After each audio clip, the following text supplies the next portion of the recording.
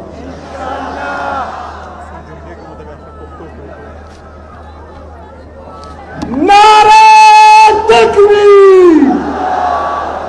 گو نیازی! گو selected! گو نیازی! ایک ٹکے کے دو نیازی!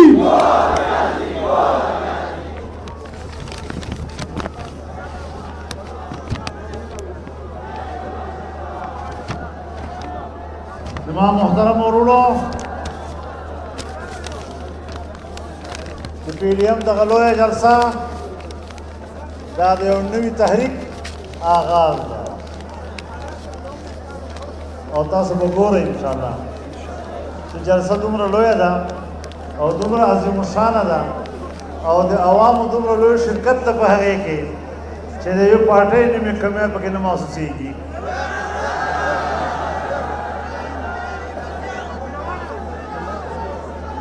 عوام یوې نظریې سره دي، عوام افرادو سره نه دي۔ دا ګاډی روان ده، کله به یو نیم سورلی ته کوزیږي هم، خو بیا به ورپکې نور خلک سورېږي هم انشاءالله، او دا سلسله به انشاءالله جاري وساري۔ مونږ په نورو نارو مه غولوه، مونږ انشاءالله پوه یو، قوم پوه ده، نوجوان پوه ده، زمونږ یو نوجوان نسل د ګمراه که دا ته پته شته؟ زمونږ یو نوجوان نسل ګمراه کړی دی، انشاءالله هغه نسل ته هم پته ولګېده چې هغه زما 1 کروڑ نوکریانې کم ځای وي۔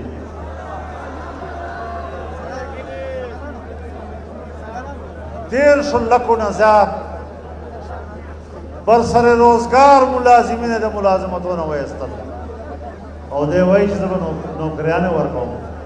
تا خو پاکستان ته یو پیسه را نه وړله، بجټونه دې پاس کړل، دروغ دې قوم ته وویې۔ اول بجټ کې دې سالانه ترقی تخمینه وښودله، هغه دروغ وختله۔ 13 ځل دې بجټ پاس کړ، 0 نه لاندې لاړلې۔ اوس دې بیا په دروغو باندې څه خبرې کړي دي؟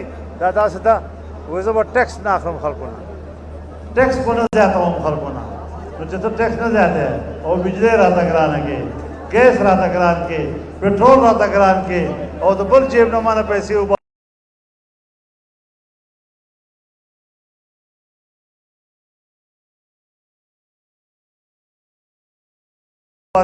ما ته د کومه فایده ورسوله؟